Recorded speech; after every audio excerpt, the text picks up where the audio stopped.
Hello guys, welcome back to my channel. So अभी मैं just सोच रही थी कि सॉफ्टवेयर इंजीनियर के लिए एक एक्स्ट्रा, जैसे हमारे पास एक लैपटॉप होता है, उसके अलावा एक्स्ट्रा स्क्रीन लेना क्या सच में हेल्पफुल है। तो मैंने सोचा क्यों ना ये इन्फॉर्मेशन मैं आपके साथ भी शेयर करूं, क्योंकि जो मेरे जूनियर्स वगैरह है वो मेरे साथ कांटेक्ट करते रहते हैं एंड वो ये सब क्वेश्चंस पूछते रहते हैं। सो मैं इस वीडियो के थ्रू आपको मेरा जो एक्सपीरियंस है वो शेयर करूंगी। तो according to me definitely screens, extra monitor screen are really helpful. क्योंकि होता क्या है कि जैसे कि हम मीटिंग्स वगैरह कर रहे होते हैं, मीटिंग्स में कुछ डेमोन्स्ट्रेशन चल रहा होता है, कोई डेमो दिखा रहा है तो साइड में हमें कुछ परफॉर्म करना है। तो उस केस में होता क्या है कि हम एक स्क्रीन के अंदर वो सब चीज़ें मैनेज नहीं करते। या तो हमें मीटिंग के अंदर पूरा अटेंटिव रहना पड़ेगा, या फिर तो हम कुछ डेमो परफॉर्म कर रहे हैं बैकग्राउंड में तो हम उस स्क्रीन पे रह सकते हैं। लेकिन उसी जगह मतलब अपने पास दूसरा मॉनिटर है तो हम क्या कर सकते हैं, एक जैसे मेरी मीटिंग चल रही है तो मैं एक साइड मीटिंग चेक देख सकती हूँ और साइड में मेरा जो भी टास्क है वो यहाँ पे परफॉर्म कर सकती हूँ। तो ये क्या हो गया, आपकी प्रोडक्टिविटी को 2x कर रहा है। एक साथ में आप मल्टीटास्किंग मतलब कर रहे हो, जो कि विच इज़ रियली हेल्पफुल। और sometimes we have to do, like हमें डेमो में कम टाइम मिलता है, जैसे मीटिंग वगैरह 30 मिनट्स की मीटिंग है, उसमें आपको मीटिंग में भी रहना है, आपको इनपुट भी देने हैं, अपने इनपुट भी शेयर करना है और अंडरस्टैंड भी करना है। साइड बाई साइड आपको कुछ टास्क वगैरह परफॉर्म भी करने हैं। तो उस केस में एक्स्ट्रा जो स्क्रीन्स है वो हेल्पफुल करती है, मतलब हमारे काम को जो है वो स्पीड हमारी इंक्रीज होती है उसमें। और एक फ़ायदा तो ये हो गया कि हम मल्टीटास्किंग कर सकते हैं। दूसरा, जैसे हमें कोई टेस्टिंग करनी है या फिर तो हम कुछ डेवलप कर रहे हैं तो साइड में हमें आउटपुट देखना है, तो हम क्या करते हैं कि अपनी एप्लीकेशन को हमने जैसे रन किया तो हमें स्क्रीन मतलब एक ब्राउज़र ओपन होगा जहाँ पे हमें आउटपुट दिखेगा, हमारी एप्लीकेशन कैसे वर्क कर रही है। तो उस केस में भी जैसे अभी हमें वापस कुछ चेंजेस करना है तो अगेन हमें टैब स्विच करना है एंड देन उसके बाद में हम कुछ चेंजेस कर सकते हैं। वैसे उसी जगह पे अगर हमारे पास जो एक्स्ट्रा स्क्रीन है तो हम क्या कर सकते हैं, एक साइड में अपनी कोडिंग कर सकते हैं, दूसरा जो हमारा आउटपुट है वो हम दूसरी स्क्रीन के अंदर हम ओपन करके वहाँ पे देख सकते हैं और साइमल्टेनियसली जो भी चेंजेस है वो हम कर सकते हैं। तो definitely these are the two major things which really makes our work easy when we have extra monitor screens. और तीसरा क्या होगा कि जब हम कुछ टेस्टिंग वगैरह कर रहे हैं तो मल्टीपल ब्राउजर्स हमें अपनी एप्लीकेशन टेस्ट करना होता है। अगर हमारे पास सिंगल ब्राउज़र है तो हमें उसका जो भी रिजोल्यूशन वगैरह है उसके अकॉर्डिंग हमें आउटपुट देखने को मिलेगा। वहीं दूसरी ओर अगर हमारे पास एक्स्ट्रा स्क्रीन है तो हमें क्या होगा, उसकी साइज़ अलग होगी, तो हम मल्टीपल साइज़ में हमारी एप्लीकेशन का जो है रिस्पॉन्स वो हम चेक कर सकते हैं। तो हमारी जो भी इश्यूज़ वगैरह आते हैं यूज़र जो भी यूज़र एक्सपीरियंस के अकॉर्डिंग वो कम हो जाते हैं, क्योंकि हम जो भी पहले इश्यूज आने वाले हैं स्क्रीन को लेके या जो भी, वो हम पहले ही फिगर आउट करके उनको फिक्स कर सकते हैं। तो ये चीज़ें मेजर हैं जो जिनमें स्क्रीन हेल्पफुल होती है रियली। एंड या so definitely I would suggest to go with multiple like monitor screen.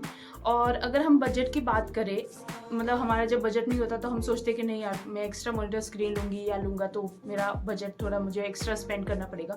तो पहली चीज़ तो ये कि हम बाकी चीज़ों में ज़्यादा फोकस ना करके हमारी स्किल्स के साथ में कभी भी कॉम्प्रोमाइज़ नहीं करना चाहिए। जो भी हमें अपनी स्किल्स को इम्प्रूव करने के लिए या हमारे वर्क को इम्प्रूव करने के लिए हेल्पफुल है वो डेफिनेटली हमें उनमें इन्वेस्ट करना चाहिए। एंड सो दूसरी चीज़ ये भी है कि आप जैसे लेट्स से मेरे पास अभी मल्टीपल ब्राउजर्स है, जैसे ये 2 है, तो मैं क्या कर सकती हूँ, इसको मैं मल्टीपल ये साइड बाय साइड ओपन करके और मल्टीटास्किंग कर सकती हूँ। तो ये भी एक फ़ायदा है बड़ी स्क्रीन का। तो ये हो गई इम्पोर्टेंस ऑफ मॉनिटर स्क्रीन्स। सो दूसरी चीज़ हम ये डिस्कस कर रहे थे कि क्या सच में जो मार्केटिंग ट्रेंड्स हैं उनको हमें फॉलो करना चाहिए या फिर हमारी जो नीड है उसके अकॉर्डिंग हमें जाना चाहिए। तो होता क्या है कभी कभी कि हम हमारी जो नीड होती है उसके अकॉर्डिंग अगर हम कुछ प्रोडक्ट वगैरह देख रहे हैं तो ये एडवर्टाइजमेंट या फिर तो जो भी लाइक लोगों को देख के हम फॉलो करके और उसमें फंस जाते हैं। एंड हमारा जो बैलेंस है वो फिर जो कि फाइनेंशियली या फिर चीज़ों को मैनेज करने का जो बैलेंस है वो थोड़ा इम्बैलेंस हो जाता है। तो हम उसके बारे में ही थोड़ा और डिटेल में डिस्कस करते हैं। तो शायद आप लोगों के लिए भी ये पॉइंट हेल्पफुल हो कि कैसे हम अपनी चीज़ों को प्रॉपर प्लान करके और करेक्ट डिसीजन ले सकते हैं। सो मिस्टर XYZ इज़ हियर। तो आप कुछ अपने विचार थॉट्स शेयर करना चाहेंगे? रिगार्डिंग मतलब हमें मार्केटिंग ट्रेंड्स को फॉलो करना चाहिए या हमारी जो रिक्वायरमेंट है। जैसे मैं आपको एग्जांपल देती हूँ, मुझे अभी मान लो एक मोबाइल लेना है, ठीक है, और मेरी रिक्वायरमेंट ये है कि मुझे अच्छा कैमरा चाहिए, अच्छा स्टोरेज चाहिए।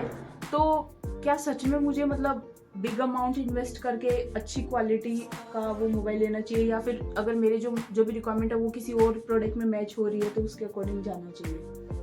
या डेफिनेटली कोई भी चीज़ है ना, अगर आप शॉपिंग करने जा रहे हो या कुछ भी, डेफिनेटली अगर बंदा कुछ खरीदने जा रहा है तो उसकी कुछ रिक्वायरमेंट ही होती है ना, तभी वो जाता है खरीदने के लिए। लेकिन आपको थोड़ा सा बस इसमें होमवर्क करना है कि आपकी नीड क्या है और वो नीड कितने मतलब इसमें इन्वेस्टमेंट से वो मतलब आप फुलफिल हो रही है, वो आपने देखना होता है। ऐसा नहीं कि जैसे आप लेने गए थे 5,000 रुपये में जैसे आपकी नीड फुलफिल हो जाएगी, कोई भी XYZ टूल या कुछ भी आप इंस्ट्रूमेंट है ना, कुछ भी आपकी रिक्वायरमेंट का जो भी लेने के लिए जा रहे थे उससे आपका पहले आप मतलब एक रफली सोच के गए थे 5,000 का ये आएगा उसमें मेरा काम हो जाएगा, लेकिन आपको पता चला कि आप गए मार्केट में और 25,000 का लेके आ गए, है ना। तो वो नहीं होना चाहिए, मतलब जो रेगुलेशन आ है आपको वो बाद में नहीं होना चाहिए। उसके लिए आपको क्या है, थोड़ा सा बस होमवर्क करना है और आपकी रिक्वायरमेंट जो है उसी के अंदर रहना, आपको मतलब बजट फ्रेंडली आपको रहना है, क्योंकि आपको बजट आपको मेंटेन करना है, अपना बजट जो भी है ना। हर चीज़ को मतलब चलाने के लिए एक बजट इकोनॉमी होती है, जैसे देश, तो आप अपना फैमिली को चलाने के एक बजट मान सकते हो, उसको इकोनॉमी मान सकते हो, तो उससे के अकॉर्डिंग वो डिसीजन लेने होते हैं आपको, तो उस हिसाब से चलो।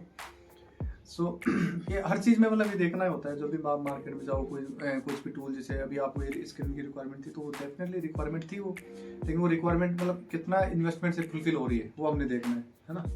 जैसे बहुत सारी ब्रांड्स कंपनी है, HP, लिनोवा है, डेल वगैरह जो भी बहुत सारे अवेलेबल है, लेकिन आपको देखना है कि मुझे क्या चाहिए, है ना, कितने से मेरा काम चल जाएगा, वो है चीज़ें। मेन है कि आपको क्या क्या फीचर्स चाहिए, किस चीज़ की आपको एक्चुअल में रिक्वायरमेंट है, वो पहले आप आइडेंटिफाई करो। तो होमवर्क करने से क्या आपको डिसीजन लेने में ठीक है, थोड़ा मतलब इजी हो जाएगा और आप सही डिसीजन सही टाइम पे ले सकते हो ऐसे करने से ना। तो ये जो होमवर्क है मतलब आपको नॉट ओनली कुछ खरीदने, मतलब लाइफ के हर जो एस्पेक्ट है उसके अंदर भी आपको ये मतलब इम्प्लीमेंट करना चाहिए। कोई भी डिसीजन लेने से पहले आप थोड़ा सा होमवर्क उसका ना, वो प्रोज कॉन्स सब कुछ थोड़ा सा देखते हुए चलना चाहिए, इससे कि आपको कभी भी इश्यू नहीं होगा लाइफ में, बस स्मूथली चलते रहो। So that's my opinion on that point. Right. मतलब जब भी आप मार्केट में जाओ, जैसे लेट से अपनी जब भी हम कोई नॉर्मल शॉपिंग करते हैं, ग्रोसरी या फिर जो भी आइटम्स है, तो हम क्या करते हैं कि घर से प्लान करके नहीं जाते हैं। जब मार्केट में जाते हैं तो वहाँ जाके एक तो चीज़ें भूल जाते हैं कि हमें क्या क्या लेना था, प्लस जो अनवांटेड चीज़ें वो हम लेके आ जाएंगे। जैसे अपन मॉल में शॉपिंग वगैरह करने जा रहे हैं तो एक चीज़ दिखी तो हम वो ले लेंगे, जबकि उसकी नीड ही नहीं थी। तो यही तो है मार्केटिंग ट्रेंड्स, मतलब उनको तो बेचना है, उनकी सेल्स स्ट्रेटेजीज है, और उनके चक्कर में हम फंस के वो चीज़ें ले आते हैं जो हमें नीड भी नहीं होती।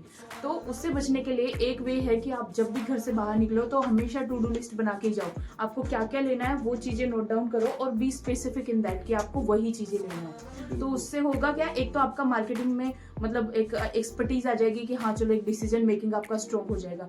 दूसरा आपका टाइम सेव होगा, मतलब वहाँ जाके आपको सोचना नहीं पड़ेगा कि क्या क्या लेना था, राइट। तो क्योंकि वो सब नोट डाउन होगा तो आप उन चीज़ों पे फोकस करोगे कि हाँ ये चीज़ें यहाँ से मिलेगी या फिर ये चीज़ें लेनी है।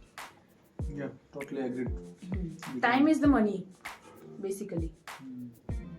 सो हर एक चीज़ में मतलब प्लानिंग एंड एनालिसिस आपका सॉलिड होना चाहिए, तभी आपका जो एंड रिजल्ट है वो आपको अच्छे से अचीव कर सकते हो।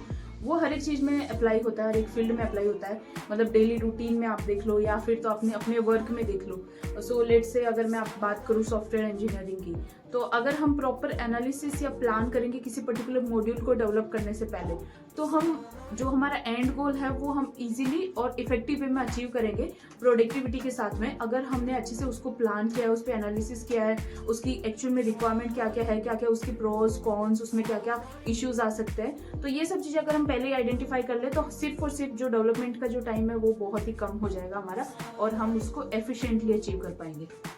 राइट, बिल्कुल। तो वो चीज़ें एक्सपीरियंस से आती है, और नॉलेज रखो हर एक चीज़ में, है ना। अपने माइंड को ओपन रखो, प्लानिंग करो अच्छे से। So that's it I think for in this video. मतलब हमने सोचा कि क्यों ना हम अपने थॉट शेयर करें तो आपको भी हेल्पफुल हो ये सब चीज़ें। बिल्कुल जरूरी है, काफ़ी हेल्प मिलेगी